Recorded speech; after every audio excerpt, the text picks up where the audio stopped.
Today in our 2007 Jeep Wrangler Unlimited, we're going to be taking a look at and showing you how to install the Hopkins InSIGHT. This is a proportional flex mount trailer brake controller that's going to work great for 1 up to 4 axles. Part number is HM47297. We're also going to be using the universal installation kit for a trailer brake controller. This is going to offer both a 7-way RV plug and a 4-pole flat. Part number on that is ETBC7. Now, as a great feature, we're going to have a constant monitor that's going between our brake control and our trailer to let us know everything's connected properly. As you can see, as I plug in my trailer, our small red light's going to come on, indicated that we've connected. We can travel down the road, everything's fine. If something were to happen with that connection, you'll see that light's going to go off, indicating to us that we need to get that addressed. Now, the InSIGHT's going to give us a great way to mount our brake controller in our vehicle without having one of the big boxes mounted under the dash or something. We have 4-foot cables that run from both the flex control and our flex display, so as long as we have that box mounted within 4 feet of where we want our controls, we're going to be in great shape. You can see we've got our manual override lever. That's going to allow us to instantly start applying brakes to our trailer without having to brake our vehicle if we need to in an emergency situation. As you can see, the more pressure applied to our override lever, the more braking power we'll be sending to the rear of our trailer. Our up and down area is a way we can adjust our gain. That's going to be the maximum amount of power going back to our trailer. So on lighter loads, we can turn that down some. As our loads get heavier or our roads get steeper, we can increase this to give us more braking power. A little bit tougher to see here on the opposite side. It's going to be a button labeled S. Now, this is going to allow us to adjust the sensitivity of the system. That's going to be how aggressively and how quickly our brakes come on. We have 7 different settings available, so we'll be able to select through and really fine-tune our trailer for our driving style, road conditions, or weight. Our gain adjusts in increments of 5, as you can see, going both down and up. Now, our smart box, it's going to allow us a wide variety of mounting locations. As long as we keep it within 10 degrees of the horizontal plane so we don't tilt it too far past side to side, we'll have 360 degrees of full vertical plane rotation that we can mount it on. Now, the InSIGHT is a proportional brake controller. This means that we're not going to have to wait on a time-delayed brake controller to kick in. This uses a sensor right in our smart box, and as we apply the brakes in our tow vehicle, it's going to sense that and then start applying the brakes to our trailer proportionately. So in an emergency stop situation, we're going to get full power back to our trailer as quickly as possible. In the more slower kind of stops where we're just kind of stopping for traffic and things like that, well, it's going to send it back there slower and much less aggressively so we don't get jerky stops. A built-in monitor is going to make sure we don't have any wiring problems. It also protects both our brake controller and our vehicle. As far as customer reviews go, this is a really highly rated brake controller. Customers seem to like the availability of mounting your items where you want them, not being limited to a particular mounting option that we sometimes get with a standard brake controller. Now, to begin our installation, we're first going to attach the included bracket to the back of our plug. We'll use the provided hardware. It's going to be 4 long flathead screws. Sometimes pulling that cover off will make that a little easier, and we'll just drop them in the 4 holes that are here on the front. Then we can take our nuts with the serrated lock washer. We're just going to be threading those right on the back at all 4 of our locations.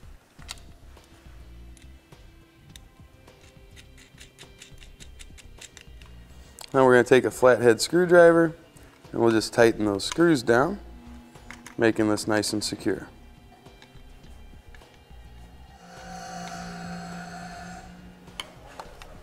Now, we're going to be using a universal long bracket. This is part number 18136. Basically, what we're going to do is use that to go around that main cross brace here at the rear of the Jeep. We're going to attach it here. Then I'm just going to angle this up. Then we can use the mounting holes here to mount our bracket to. That should have our 7-pole right back here where it'll be easily accessible. I want it to be about as close to level with the bottom of the bumper as I can get it. So I'm just going to use a little level off my bumper. Then I'll go down about 1/4 of an inch from there. That'll be my mark where I want to bend it. So I just want to put a straight edge across there. So I like my marks at about 2 1/4. So I'm going to mark that on each side.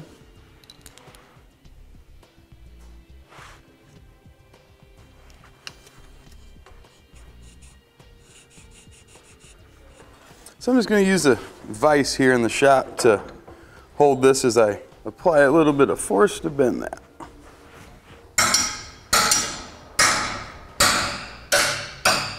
I'm going to leave it just short of 90. That way it'll give our plug a slight angle down. We'll bring our bracket right up around. We'll place the large hose clamp that's going to come with it around that rear structure, and then we'll just start it here. If you keep that bolt tipped up, it'll kind of hold it. And then as we tip our bolt down, rotate our clamp so we can get to it, but then we can just start tightening it up. We can use a 5/16 socket for that. Let's tuck that back. We won't have to worry about that hanging down too far. And we're going to place our screws down through the bracket. Place our plug up on the screws. Then we'll thread on our nuts. These also have the serrated lock washers on them, so we won't have to worry about a bunch of flat washers and lock washers. And a lot of times to tighten it up, all you have to do is hold that screw on top.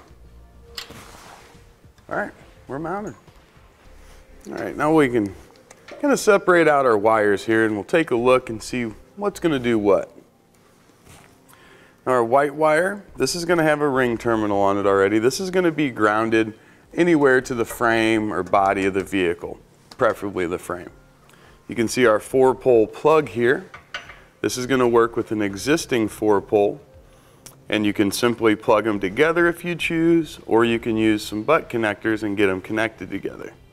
Our purple wire, this is going to be used in marine applications only. This is for our reverse light signal. So if we connect this to our reverse light, when we hit reverse, it's going to send that signal out to be used with a marine application trailer. Our black wire, this is going to go to our duplex wire in our ETBC7 kit. This is going to bring 12-volt power here to the back. The blue wire, this is for our brake signal. That's going to go to the white wire that's in our duplex wire. And both of these will be sent to the front of the vehicle so we can get our brake controller signal back here and also our 12-volt power signal back here. The nice thing I like about the ETBC7 kit is that we do have both the 4-pole and the 7-pole. So by eliminating this 4-pole, we're not limiting our options on what trailers we can use. Bring my wires down. Now we're going to eliminate the purple wire. We're going to leave maybe 4 or 5 inches of it, so if they want to connect to it later they can, but in this application we won't be using it. So just snip that guy off. And then to keep our look nice back here, I'm going to use either wire loom or electrical tape. Let's go around these wires. That way they don't look like we've got 7 different color wires hanging out of the back of the car here. Let's deal with our 4-pole wiring first. Just going to trim these off here.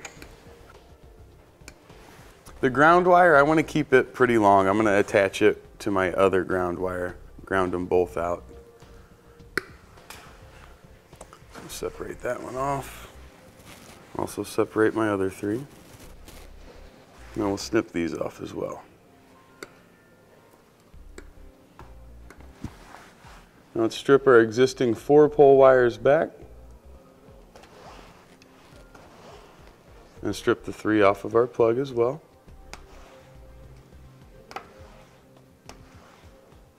Twist the ends of those up, make them nice and compact. Then we're going to grab a few of part number DW05744. These are going to be heat shrink butt connectors. These are going to offer a superior moisture resistance. So we recommend using them on your external wiring connections.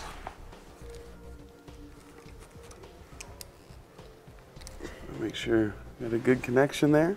Then we can use a heat gun, a mini torch, or a lighter and get those shrank down.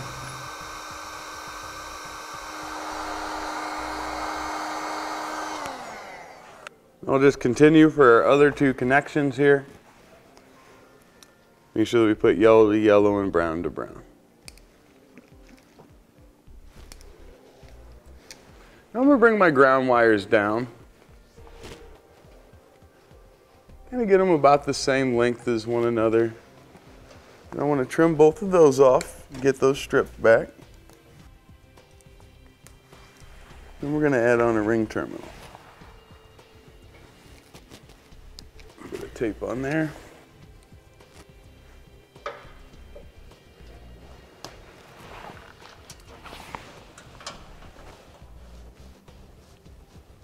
Now we'll grab our self-tapping screw. We'll create a hole so we can ground into our frame.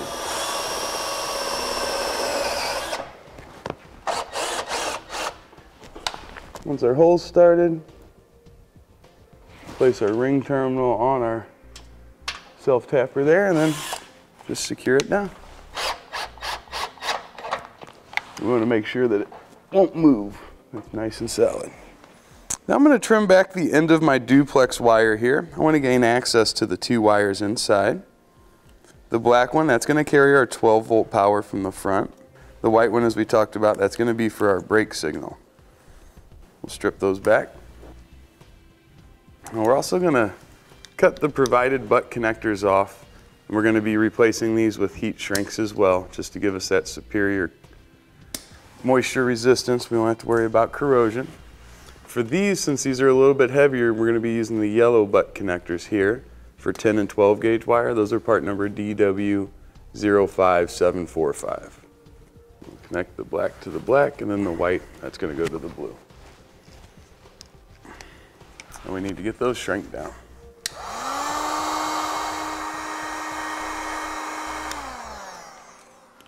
All right, now just to again, keep a nice look here on the back side of the vehicle. We're going to tape these up. We don't have to worry about moisture. Those butt connectors take care of that for us. This is just more to give us a clean look. We could also use wire loom if we want.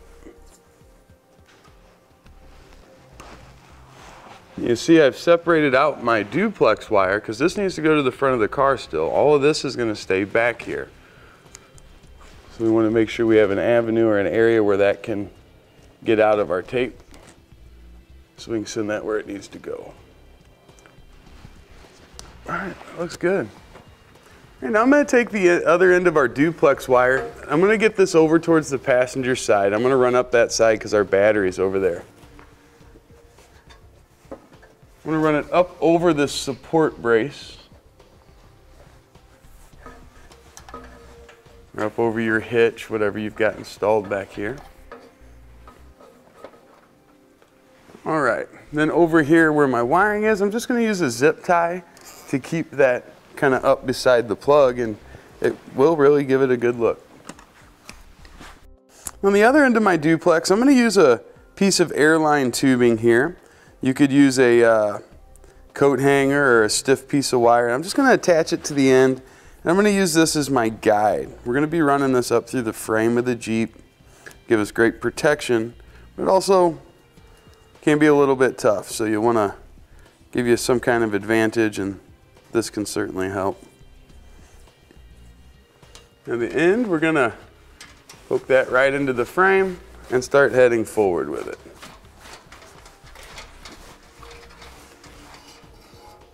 All right, now we'll let our wire rest here so it doesn't pull everything out, and we'll go up, look in our frame, and try to find it. Now we'll pull through whatever we can here. Sometimes if it gets jammed up at the back, you want to go back there, feed it in a little bit, but it should come through pretty good. Once we've got all of our slack out of it there, you see where it goes into the end of the frame here? It's a little bit of a rough edge. So what we'll do is just kind of mark that area. And we're going to put some wire loom on that just to give us really good protection. Now let's use some electrical tape to keep it held into position there. All right. There we go. You can see nice and protected where it makes the corner. Now we're going to continue running forward here. And right here where this main cross brace goes across, there's a large square hole. That's the one I want to come out of here on the back side. Just like that.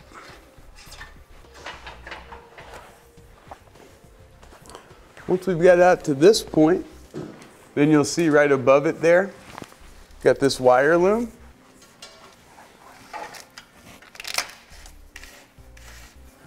And we're gonna head from this point right through this gap and then straight up. That'll be where our battery is.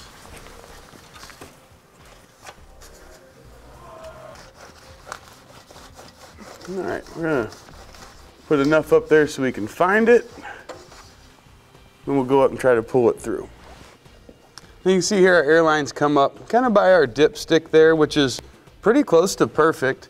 I'm just gonna run it behind the wire loom here. I think this has been added on aftermarket, but you also have the larger one there. Now once you confirm that you've got all your slack pulled up from down below, it's a good time to throw a zip tie on here. That's gonna anchor it out and it's gonna prevent any of our line from sliding back underneath the vehicle. Now we want to remove our pull cable here, and what we're going to do is take the outer layer of sheathing off of our duplex wire now and turn it into two separate wires. Now to separate, what we're going to do is just try to go with the knife right through that first layer of sheathing. We don't want to go through both. We don't want to cut our wires or anything, but we do want to remove that exterior gray part.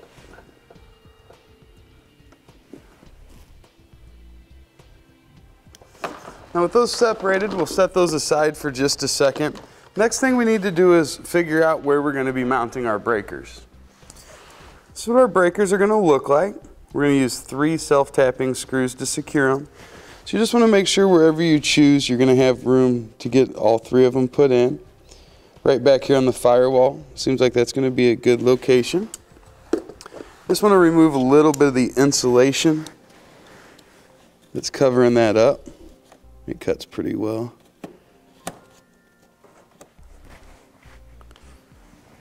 So we're going to take the 1 self-tapping screw, go through both of our breakers there, and then get that first one attached to the firewall. Once we've got that one started, let's move our other 2 over here so they'll line up properly, and we can get those secured.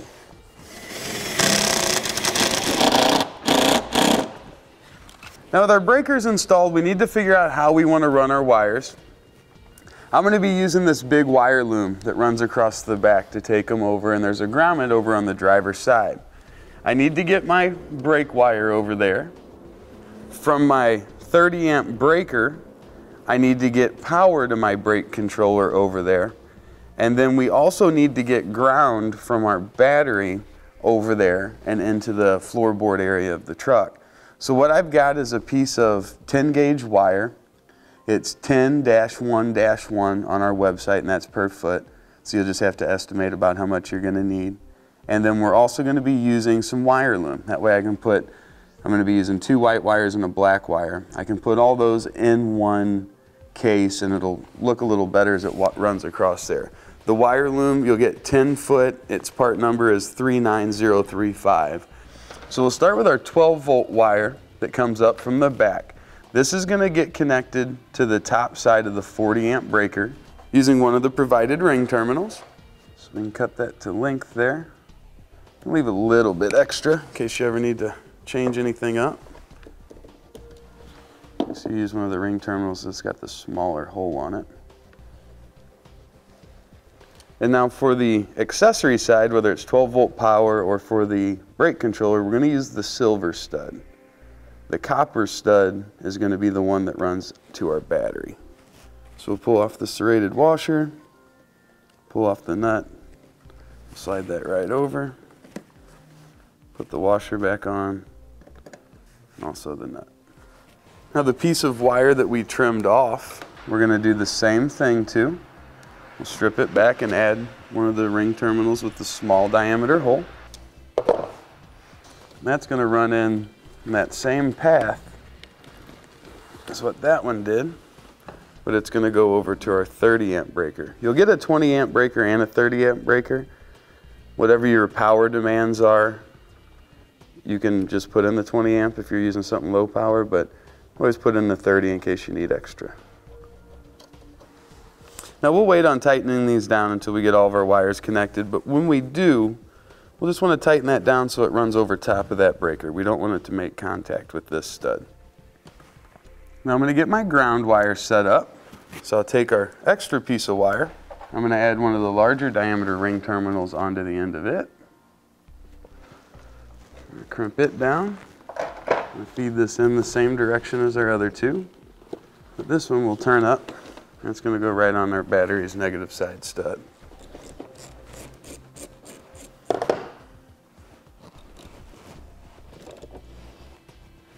Now the wires that we're running over to the other side, this is where I'm going to get them in our wire loom. We'll start with the one that goes to the negative terminal and the one that goes to our breaker. We'll get those in. We're going to use a little bit of electrical tape to hold it in place. We'll bring that across, and we'll want to see where the white wire from the back of the Jeep will join in. And we can tape it off there, and then we'll add that wire in. Now we're going to tuck this in the loom far enough so it'll reach over to the other side. I'm going to bring that wire loom across with that big wire loom like we talked about, and secure it along the way with some of the provided zip ties.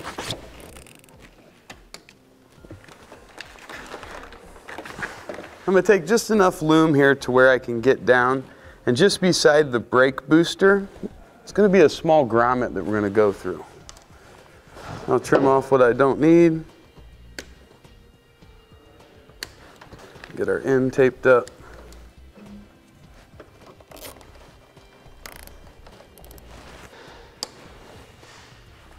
Let's give ourselves a little bit of wire here so we'll have plenty to work with. And then just snip them off. And we're just going to add these back to our pull cable or pull wire, whatever you used. Now if we take a long flat blade screwdriver, we should be able to poke a hole in the middle of that grommet. It's really just kind of like a foam material. Take the other end of our pull device and pass it through that hole. Poke enough in there where we can get a hold of it, and then we'll go in and we're actually going to hold from the inside as we pull our wires through.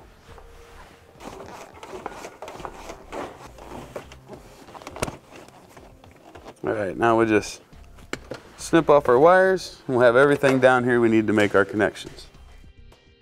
And now here's the connector from our brake controller. This is going to be plugging into the actual controller portion and giving all the signals. Now, the white's for ground, our black's for power, the blue's for our brake signal, and the red one's the only one we really don't have in here yet. This is going to be for the stop light switch. So what we need to do is find on our brake light switch, which is right up here above our brake pedal, which one has power only when the brake's being applied. And to make things easier to see, we want to pull this cover off the underside of the dash here, and we'll just set it aside for now. We'll take the test light. There's going to be one that comes with the ETBC7 kit. I'm just going to use the one I normally use in my box. And we'll start testing out those wires.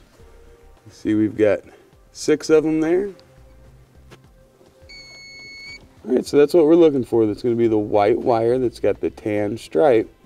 Now we're going to strip back the end of the red wire that comes off of our plug, give it a twist. And we're also going to cut our stoplight switch wire, and we can strip back both sides of it. Now our red wire, we're going to place it in a butt connector. Then we also want to slide one of the other sides of that brake light switch wire into it. Here you can see the connection that we've made. Now to test out our connection, we want to use our test light, and where the red wire runs into our plug, we can just use our test light right there. And we want to have that signal when we hit the brakes. That's great. Now let's take our 3 other wires here, and we'll start making the connections with them. Start by getting our ground connection made. For this, we're using the butt connectors out of our ETBC7 kit. Now the customer wants us to mount this kind of in a unique way. He wants us to use hook and loop straps and a few stick-on pieces of hook and loop to get it mounted to a piece of steel over here in case he ever wants to change its location. But I want to leave these wires long, that way if he ever does want to change its position, he's not stuck with really short wires. So you just want to keep that in mind. Remember our black wire, that's bringing us the power from the battery, at least once we connect our jumpers over there. So that's going to power our brake controller through the black wire. The last one, of course, that's our white wire that's bringing the signal from the brake controller all the way to the back so our trailer can pick it up. All right, set those over to the side for now. Now we'll figure out where we want to mount our override lever and our display. Our customers requested the controls go right here where they'll be easily accessible for them. We'll kind of tuck our wire in behind the dash pad there, and we'll route it kind of in and under there where we can grab a hold of it and bring it over to our box.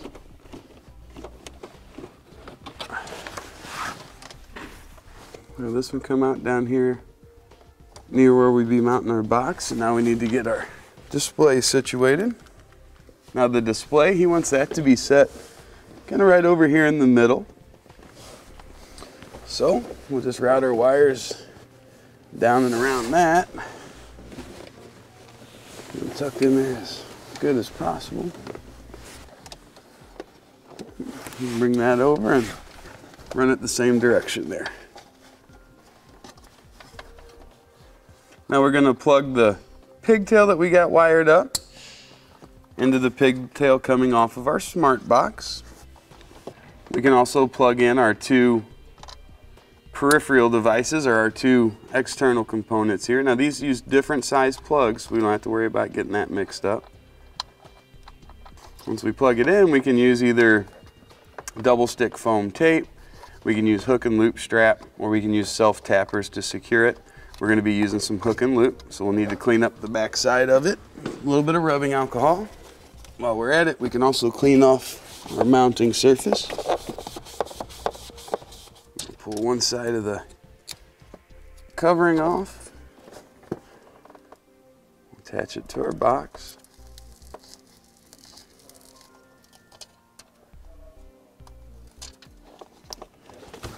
Now we can bring it right up into position and attach it. Now we can use a few of the provided zip ties, and we'll start bundling up our wires here.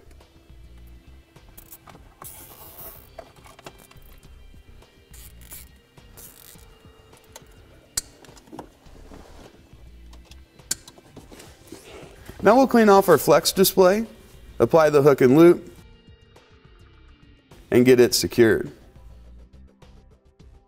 We can do the same for our flex control. And then we'll get it put into place as well.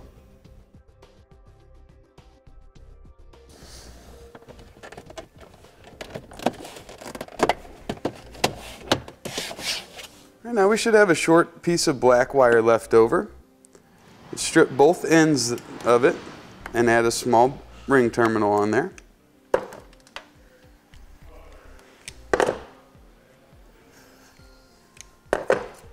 Now these will connect onto the copper side of our breaker. We can add one on each side.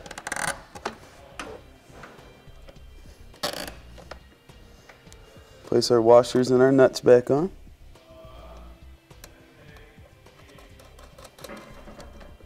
Now both of those we need to connect to the stud here on our positive terminal. So we'll leave, again, a little bit of extra there.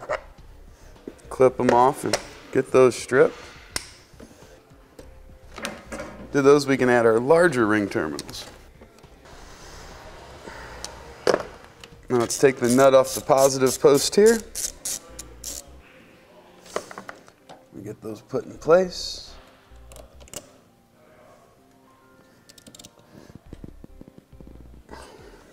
Those secured down. Now we just want to position our wires so we don't run into any interference, and tighten down our 4 nuts on our breakers.